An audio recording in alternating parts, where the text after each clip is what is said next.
رب کریم نے ارشاد فرمایا الیوم اکملت لکم دینکم، آج میں نے تمہارے لیے تمہارا دین مکمل کر دیا ہے، مکمل ہو گیا دین، اس کے بعد کوئی اور دین نہیں آئے گا۔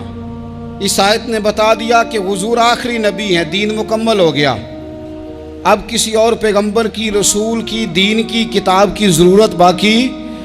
آج میں نے تمہارے لیے تمہارا دین مکمل کر دیا۔ اور کیا خوبصورت لفظ ہیں، قرآن پاک میں فرمایا وَأَتْمَمْتُ عَلَيْكُمْ نِعْمَتِي، اور آج میں نے تم پر اپنی نعمتیں تمام کر دی ہیں، نعمتیں مکمل کر دی۔ وَرَضِيتُ لَكُمُ الْإِسْلَامَ دِينًا، اور اللہ فرماتے ہیں میں نے تمہارے لیے دین اسلام کو پسند کیا ہے، یہ میری رضا ہے، یہ دین اسلام تمہارے لیے پسند کیا ہے۔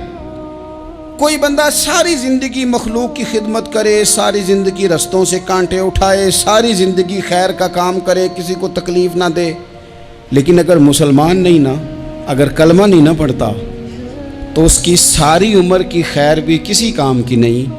اس لیے کہ رب فرماتا ہے جڑ دین اسلام ہے، جڑ ہوگی تو پھر شاخیں قبول کی جائیں گی نا، تو اگر جڑ ہی سرے سے نہیں ہے تو خیر کرنے کا معنی۔ کچھ لوگ کفار کی، مشرکین کی تعریف کرتے ہیں کہ جناب بلے بلے اتنے ویلفیئر کام ہو رہے ہیں، تو یاد رکھو سب سے ضروری جڑ ہے۔ قرآن پاک میں رب تعالیٰ نے منافقین، مشرکین اور کفار کے اعمال کی بنیاد اس طرح کی بتائی ہے کہ جس طرح پتھر پر تھوڑی گرد پڑ جائے، ذرا ہوا کا جھونکا ہے یا بارش آئے تو پتھر صاف کا صاف ہو جاتا ہے۔ ان کے اعمال اس طرح کے ہیں۔ اس خیر کا کیا مطلب کہ جس خیر میں ایمان ہی شامل نہیں؟ جب تک بندہ مومن نہ ہو اس کا کوئی عمل بھی اللہ کی بارگاہ میں قابل قبول نہیں ہوتا۔ یہ آیت نازل ہو گئی، فرمایا دین مکمل ہو گیا۔ او میرے بھائیو، خدا را سوچو، کوئی شے مکمل نہیں دنیا میں، کوئی شے بھی۔ کروڑوں کا مکان بنا لو پھر بھی کوئی نہ کوئی نقص نکل ہی آتا ہے۔ کوئی دنیا میں شے مکمل ہے ہی نہیں۔ اگر کوئی شے مکمل ہے تو وہ مدینے والے رسول کا دین مکمل ہے۔ مکمل، جب ہم کہتے ہیں نا مکمل دین، تو لوگ سمجھتے ہیں تو شاید سادی سی بات ہے۔ یہ وہ والی بات ہے جو دنیا میں کہیں نہیں پائی جاتی۔